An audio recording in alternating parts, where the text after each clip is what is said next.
Assalamualaikum warahmatullahi wabarakatuh. Apa kabar para netizen? Kembali saya menyapa Dr. Supriyati Ningsih atau dikenal dengan Dr. Upi dari RSU AMC Muhammadiyah Kota Yogyakarta. Kali ini saya ingin mengajak para netizen untuk berbicara dan mengetahui tentang pentingnya antenatal care atau pemeriksaan ibu dalam dan selama kehamilan. Antenatal care atau pemeriksaan kehamilan pada wanita yang sedang hamil adalah hal yang sangat penting untuk dilakukan.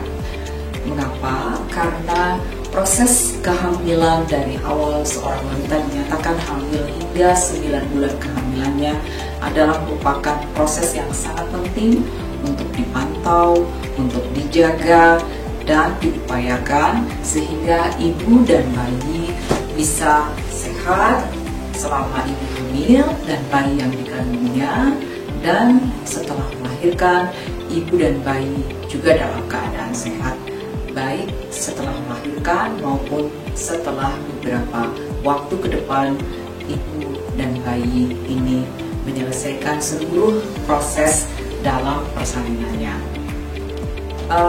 Mungkin juga yang harus kita ingat bahwa ada pentahapan-pentahapan yang sangat berhubungan dengan waktu kapan ibu harus melakukan pemeriksaan kehamilan. Pemeriksaan kehamilan dibagi atas per triwulan atau kita menyebutnya sebagai trimester 1, trimester kedua, dan trimester ketiga. Pemeriksaan kehamilan di trimester 1 bisa kita katakan sebagai pemeriksaan kehamilan dini. Kita lakukan di 12 minggu pertama atau 3 bulan pertama. Pada saat itulah seorang ibu ketika datang kepada dokter kandungan akan ditanyakan kapan hari pertama haid yang terakhir. Mengapa ini penting? Karena ini menjadi standar untuk menghitung umur kehamilan dan juga membuat HPL atau hari perkiraan lahir. Standar ini adalah bersifat internasional dan berlaku di seluruh dunia. Karena itu, para netizen sebelum hamil atau sebelum memulai proses untuk hamil, ada baiknya selalu mengingat dan mencatat kapan hari pertama haid yang terakhir. Selain untuk menentukan usia kehamilan, maka pemeriksaan di 3 bulan pertama juga untuk menentukan dan sangat penting untuk melihat apakah kehamilan ini berada di dalam kandungan atau di luar kandungan. Pada 3 bulan pertama juga kita bisa melihat apakah kehamilan ini janinnya tunggal atau janinnya lebih dari satu, yang disebut dengan kehamilan ganda. Kemudian kita juga bisa melihat apakah pertumbuhan kehamilan ini di 3 bulan pertama sesuai dengan umur kehamilannya. Bahkan kita juga bisa melihat beberapa kelainan dini yang itu bisa dilihat di 12 minggu atau 3 bulan pertama. Ada juga kelainan yang berhubungan dengan kehamilan di trimester 1 pada saat dilakukan pemeriksaan. Misalnya deteksi bahwa kehamilan ini merupakan kehamilan yang tidak berkembang atau yang kita sering mengenal dengan blighted ovum, di mana janin tidak tumbuh berkembang, atau kelainan yang menyebabkan terjadinya kematian dini janin atau yang kita sebut dengan dead conceptus, atau bahkan kehamilan mola atau yang disebut dengan hamil anggur. Setelah trimester 1 terlewati, maka seorang ibu akan melewati trimester kedua. Seperti di trimester 1 dan di trimester kedua, pemeriksaan masih dilakukan sebulan sekali. Nah, di trimester kedua, kita akan melihat lebih jelas lagi bagaimana pergerakan janin, kemudian pertumbuhan ekstremitas tangan dan kaki, kemudian kita bisa melihat air ketuban, dan kita bisa melihat letak atau calon plasenta. Nah, ini semua akan juga sangat bermanfaat sebagai informasi bagi ibu dan dokter yang merawatnya. Mengapa? Karena pada saat itu juga sudah bisa dihitung tentang berat badan janin, sehingga apakah berat badan janin sesuai dengan minggu kehamilannya dan juga untuk memantau bagaimana kesehatan ibu. Ya, dari mulai trimester 1 sudah dipantau, di trimester 2 akan dipantau. Di trimester ketiga memang frekuensinya akan dibuat menjadi lebih sering. Pada usia 8 bulan ibu akan diminta 2 kali dalam 1 bulan atau tiap 2 minggu untuk hadir dalam pemeriksaan antenatal care.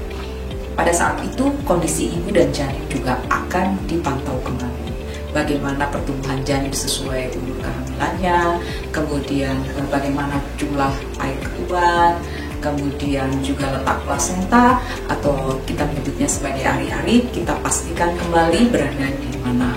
Karena seharusnya plasenta yang normal terletak di atas atau di tengah dan tidak menutup jalan lahir. Kemudian juga kita akan bisa memantau lebih jelas lagi adakah kelainan pada struktur dinding uterus ibu. Itu juga bisa dilihat sebetulnya dari mulai trimester 1, trimester kedua, dan di trimester ketiga. Misalnya ada myom atau tidak, itu trimester 1 sudah bisa ditentukan, tetapi akan menjadi tampak lebih jelas kadang di trimester yang lebih tinggi karena seluruh ruangan di dalam rahim akan menjadi lebih jelas pemandangannya karena kita bisa melihat air ketuban yang cukup. Nah, sekaligus kita bisa memantau di trimester ketiga bagaimana kondisi kesehatan ibu, apakah terjadi anemia, apakah terjadi infeksi saluran kencing dan sebagainya. Karena itu pemeriksaan laboratorium juga harus diulang kembali. Nah, karena kita juga harus mengetahui apakah HB ibu turun ataukah terjadi infeksi saluran kencing, adakah kenaikan tekanan darah, adakah protein dalam air kencing. Semua ini menyebabkan pada trimester 1, 2, dan 3 ibu juga harus dipantau dengan baik. Pada akhir trimester biasanya ibu akan diminta untuk datang seminggu sekali. Mengapa? Karena kita harus melihat dan mendeteksi adakah situasi yang itu berhubungan dengan kesehatan ibu dan bayinya, seperti tekanan darah, ya, kemudian pergerakan janin, ya, dan itu semuanya akan mengantarkan ibu kepada persiapan untuk melahirkan secara sehat dan normal. Jika setelah 9 bulan terlewati, kemudian belum terjadi persalinan, maka dokter akan meminta ibu untuk melakukan beberapa pemeriksaan yang disebut dengan pemeriksaan fetal well-being. Jadi pemeriksaan ini biasanya disertai dengan pemeriksaan rekam jantung bayi atau yang disebut dengan kardiotomografi. Lalu sekali lagi juga dilakukan pantauan terhadap kondisi kesehatan ibu. Jika segala sesuatunya masih memungkinkan untuk dipertahankan, biasanya dokter akan memberikan kelonggaran waktu hingga 1 hingga 2 minggu melewati HPL untuk masih ditunggu persalinan itu menjadi persalinan normal. Tapi jika persalinan itu merupakan persalinan yang merupakan indikasi operasi, maka saya sarankan kepada para ibu untuk mengikuti dan berdiskusi sesuai dengan advice dan keputusan klinis antara dokter dengan pasien. Saya rasa itu yang saya bisa sampaikan. Dan sekali lagi, antenatal care bagi para ibu bisa dilakukan di RSU HMC Muhammadiyah, dan kami tim dokter akan dengan sangat senang hati mendampingi ibu dalam melewati dan menjalani masa-masa kehamilannya. Insya Allah akan menjadi ibu yang sehat dan anak-anak yang sehat. Terima kasih dan sampai ketemu kembali di pertemuan yang akan datang.